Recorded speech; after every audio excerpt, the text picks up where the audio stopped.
Hey kiddos, welcome to the next episode of Storytime with Uncle Corey. Now, if you remember back on the last video, I told you about a special project that Uncle Doug and I were working on. Do you remember what that was? Here, I'll show you. I'm gonna back the camera up a little bit. I'm gonna tilt it down so you can see. We finished our Lego set of the White House. We had, last time you saw, we had finished the residence and we had finished the East Wing, but we hadn't done the West Wing yet, and that's now finished. So now the whole set is here and done. And we're very pleased with it. It was very fun. And so I also thought, well, this is a great opportunity, since we have a model here, to do a little book and learn a little bit about the White House itself. How's that sound? All right, so let's talk about the White House.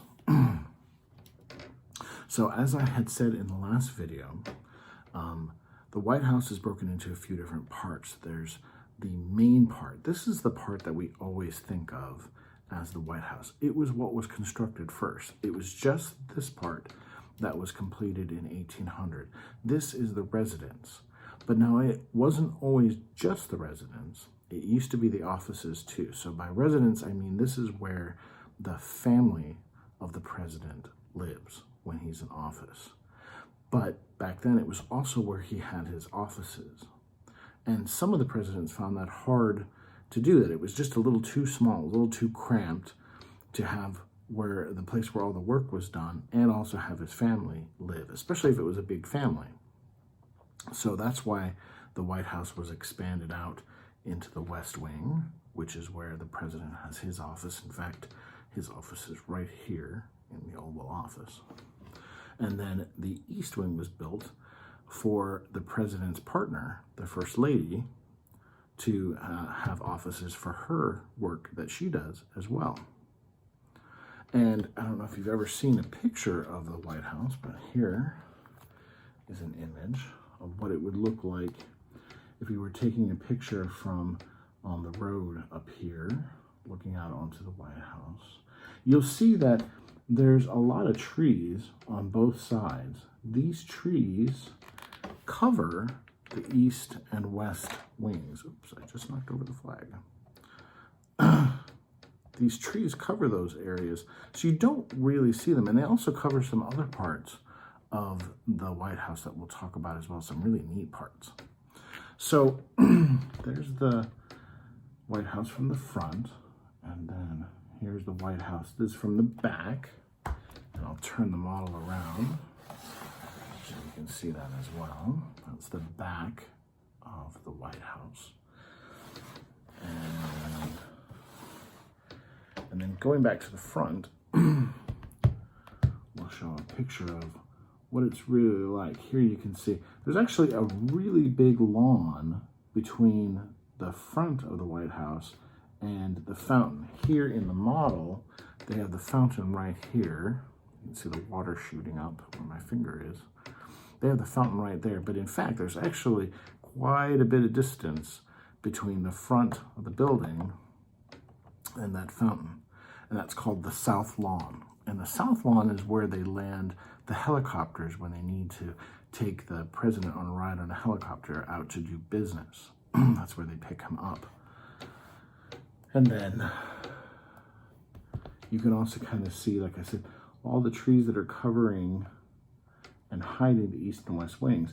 These trees also cover some other parts of the White House that we'll talk about in our book. In fact, let's just get right to it. Let's start reading our book. So, the White House.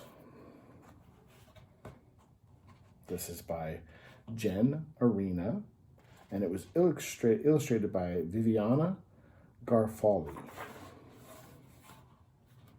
The White House is the president's home. It's probably not like most houses you know.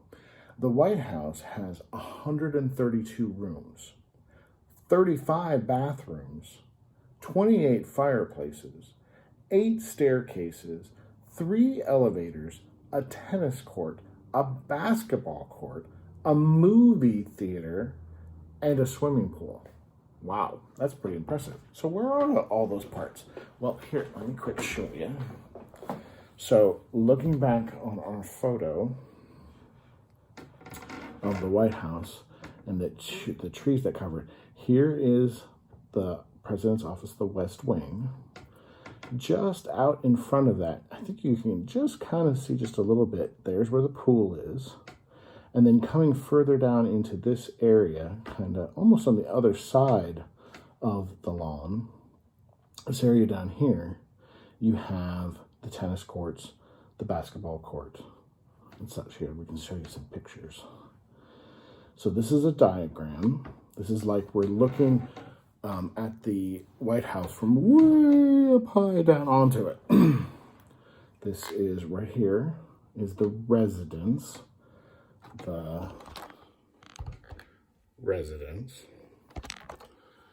And then there's that lawn. And here's the West Wing, the East Wing over here. And the diagram shows how there is the pool, and then down here is the tennis court and the basketball court. Here's some pictures of what they look like. Let's see here. There is what the pool looks like. There's the tennis court that's just been refurbished this last year. And then the basketball court.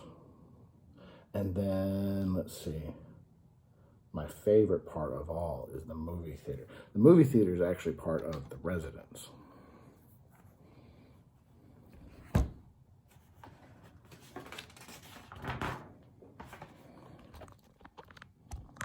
So, in 1789, the United States of America was a young country. Remember back in our story about George Washington?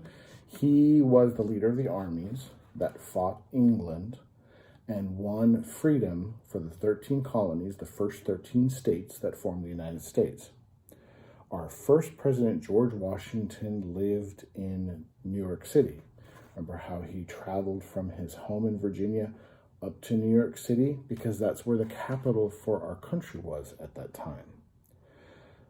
It would be called, but at that time, a new capital was being planned. It would be called Washington, D.C. Congress voted to build a house for the president there. A contest was held to find good designs for the president's home. People from all over were invited to send their ideas. President Washington chose the winning design himself by an Irish-American man named James Hoban.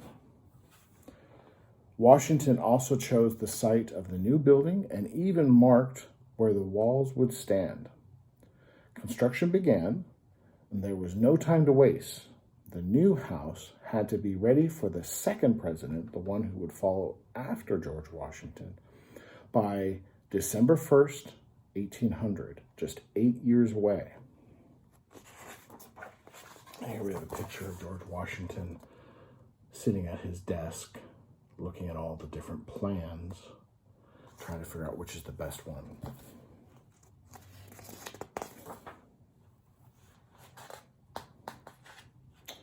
But on the day that President John Adams moved in, John Adams was the second president, the house wasn't finished. They didn't have it quite finished by 1800. The plaster on the walls was still wet. The building supplies sat on the lawn, and where the grand staircase should have been, there was a big hole. They hadn't finished constructing it yet. Fresh whitewash coated the outside of the building, and although it was known as the president's home, people soon started calling it the White House because of the paint job. And here you can see John Adams looking at the many people working on constructing the White House.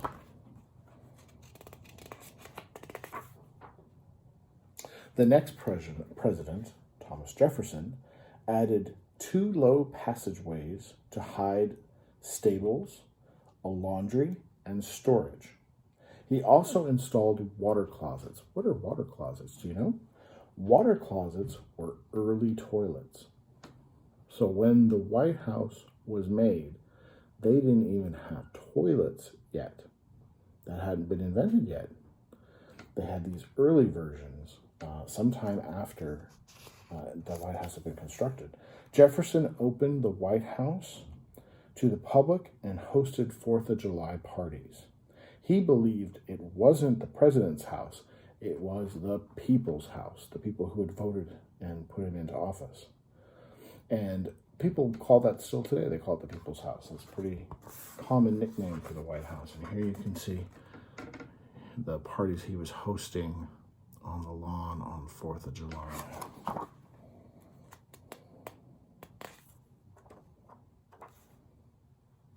In 1814, not long after, when America was at war with Britain again, British troops invaded Washington.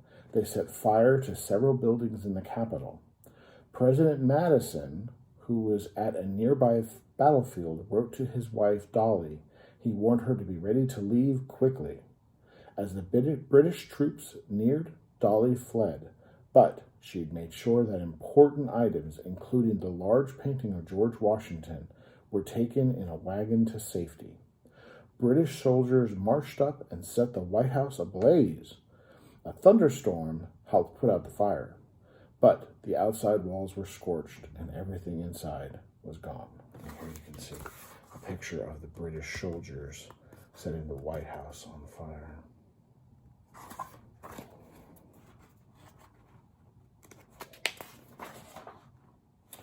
When the war ended, President Madison asked James Hoban, the guy who originally designed the White House, to rebuild it. 3 years later, President Monroe moved in. The White House continued to change inside and outside, but the painting Dolly Madison ordered to be saved still hangs in the East Room today. That was the painting of George Washington that she had saved from the fires that the British soldiers had set. As Jefferson had done, President Lincoln opened the White House to the people, to ordinary folks, as well as leaders of all sorts. One guest was Frederick Douglass, a famous African-American writer. Some might say he was actually the most famous person in the world at the time. He wanted black people, women, and people in some other countries who did not have many rights back then to be treated more fairly. Here we see Abraham Lincoln meeting with Mr. Douglass at the White House. The White House welcomed children, too. Back in the 1800s, children in Washington, D.C. liked to roll Easter eggs down the Capitol Hill. But the ground was getting torn up, so a law was passed to stop using the Capitol's lawn. Where would the children go? Maybe to the White House. In 1878, President Hayes had the gates opened for them. Since then, the White House has hosted the Easter egg roll nearly every year. Kids use cooking spoons to roll eggs across the South Lawn in a contest. Afterwards, they are given colorful wooden eggs as keepsakes. Here you can see them rolling eggs with their spoons in front of the White House.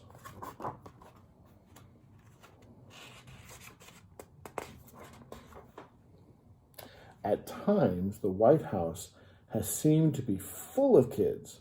When Theodore Roosevelt was president, his 6 children had fun sliding down the staircases on metal trays and roller skating in the basement. The president's family lives on the 2nd floor of the residence where President Roosevelt also worked back then. But it was noisy and crowded, so Roosevelt replaced the greenhouses on the west side with offices. This new area became known as the West Wing.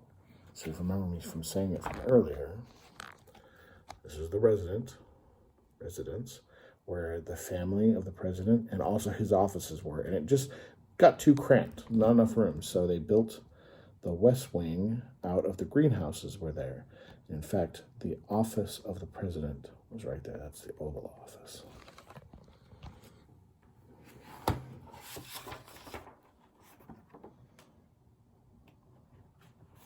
President Roosevelt's kids had lots of pets, dogs, horses, birds.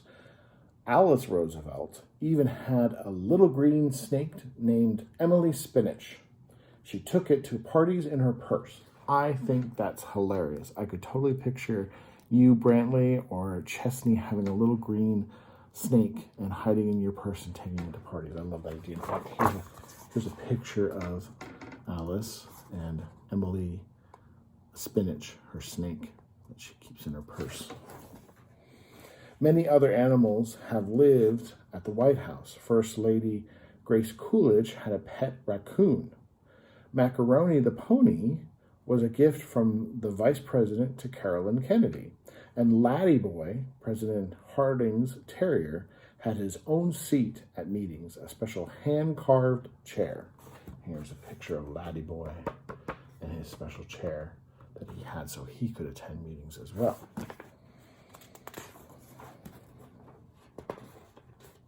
For a long time, the White House kept cows for milk and grew food in the greenhouses. In 2009, First Lady Michelle Obama planted a kitchen garden next to the tennis courts. The vegetables fed not only the president and his family, but also the homeless people in the city.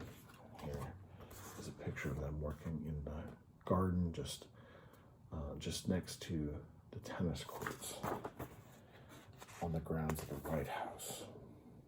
The president's office is called the Oval Office, as we mentioned.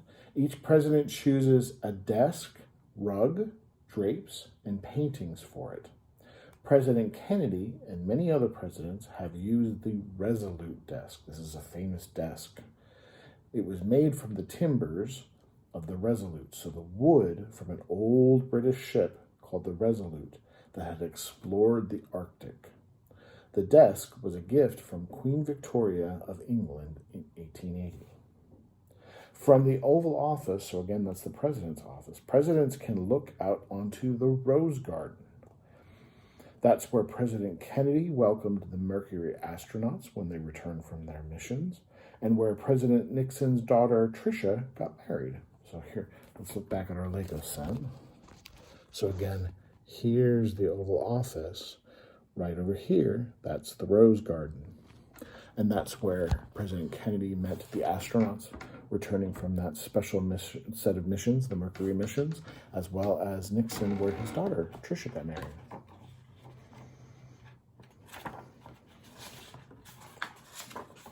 In fact, I have a picture here of, there's Tricia in the Rose Garden getting married. Over time, the trees grow bigger, new flowers are planted, leaves fall, winter comes. One president's term ends and the next one begins. Through it all, the White House remains. The end. I hope you enjoyed that. I certainly enjoyed learning about things about the White House that I had no idea. I didn't know where the tennis courts were or where the movie theater was. I think that's all really, really interesting. Or even the Rose Garden. I didn't know where that was either. So that's it for this time. We will meet again, and we will have another book of a different kind to share.